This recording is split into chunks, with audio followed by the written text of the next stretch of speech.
You heard the U.S. President's latest statement regarding whether he or she will meet with you regarding the Ukrainian crisis. Almost simultaneously, U.S. sanctions were imposed against Russian oil companies. Today, the European Union imposed further anti-Russian sanctions. Toilets, motorized toys, puzzles, and tricycles are now banned. How do you comment on all of this? The cancellation of our toilet purchase will cost them dearly. I believe they would be needed in the current situation if they continue to pursue the same policy toward the Russian Federation. Regarding the statement by the President of the United States in the last telephone conversation, both the meeting itself and its location were proposed by the American side. I agreed with this, expressed my thoughts on the matter, and said that, of course, such meetings need to be well prepared. It would be a mistake for both me and the American president to approach this lightly and leave the meeting without the expected results. It must be said that the U.S. president agreed with this, fully agreed, and said that a number of officials from the current administration would be working on their side to prepare for this meeting.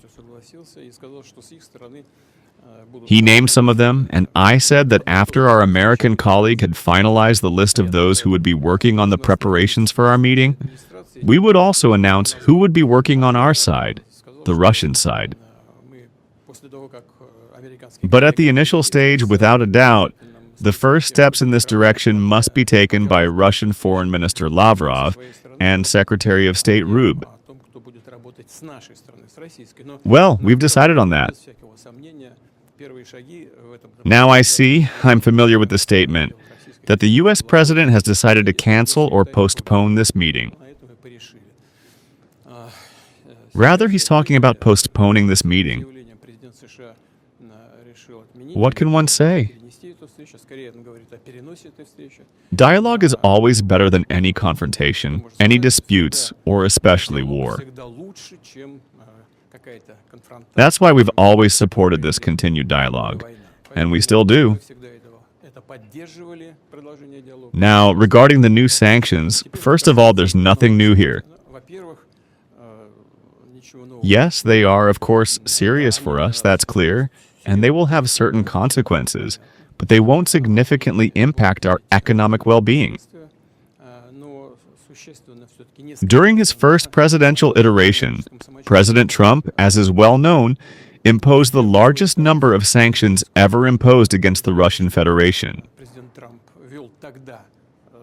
Today they have, of course, two aspects, a purely political one and an economic one. As for the political aspect, what is this really about? It's certainly an attempt to put pressure on Russia. But no self-respecting country or people ever makes decisions under pressure.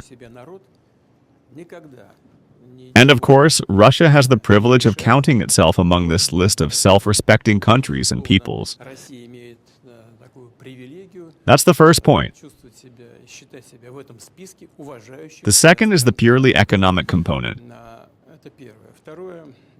Yes, if we're talking about the political aspect, then of course this is an unfriendly act towards Russia. That's obvious. And it doesn't strengthen Russian-American relations, which were only just beginning to recover. Of course, with such actions, the U.S. administration is damaging Russian-American relations. But as for the economic aspect, I repeat, of course, there's nothing good or pleasant about it. But if we look objectively and professionally at the economic side of these stations, what do we see? Currently, the United States, with a production of about 13.5 million barrels per day, ranks first.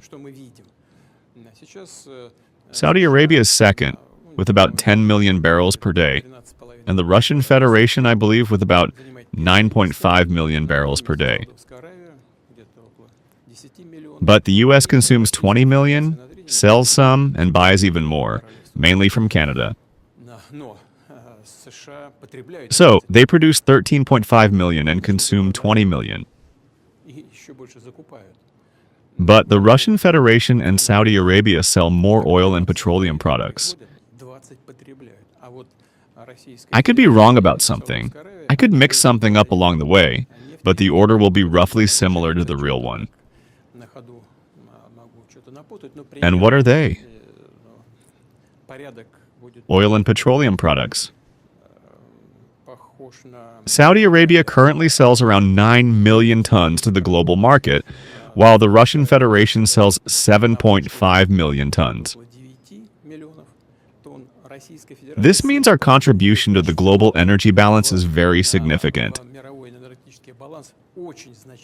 And this balance has now been created in the interests of both consumers and producers. Disrupting this balance is a thankless task, including for those trying to do it. Why? First, it must be said that, by and large, the spoils are currently on the floor. Of course, it's possible to replace some of Russia's oil and petroleum products on the global market. Not all of it is impossible, of course. But firstly, it takes time. Secondly, it requires significant investment. This is the first time we've heard from the International Energy Agency recently that it's proposing and encouraging economic actors to invest in hydrocarbon energy. Until now, everything has been the other way around.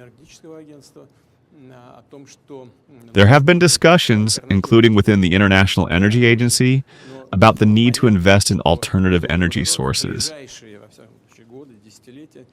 Yes, it is necessary, but it has become clear that we cannot do without hydrocarbons in the coming years and decades. This is evident in the context of growing consumption. The global economy is growing, and energy consumption is increasing. But a sharp increase right now doesn't seem possible. But if the supply of our oil and petroleum products on the global market were to sharply decrease, prices would rise. My American colleague and I discussed this as well. What will this lead to? It will lead to a sharp increase in the price of oil and petroleum products, including at gas stations. And the United States is no exception. And given the domestic political calendar in the United States, it's clear how sensitive some processes will be in this regard. And those who are pushing such decisions on the current administration need to understand who they're working for. But no matter. What's important to us is that we feel confident and stable. And despite certain losses, which will certainly be due to many circumstances, our energy sector is nevertheless quite stable. But I also hope that this won't lead to major changes in the global market. Although everyone should now be thinking, I agree with the International Energy Agency, about investing in traditional energy, in traditional forms of energy. We are doing this and intend to do so. If, ultimately, we move beyond pressure and instead move toward a serious long-term discussion, including in the economic sphere, then we have many areas for joint work. We are generally prepared for this, but as we see, this depends not only on the Russian Federation, but also on our partners, in this case, the Americans. They're still not going to deliver the Tomahawk missiles, and just an hour ago, Zelensky said again that Ukraine will receive weapons with a range of almost 3,000 kilometers. Do you think this is an escalation? This is an attempt at escalation. But if such weapons are used to strike Russian territory, the response will be very serious, if not overwhelming. Let them think about it.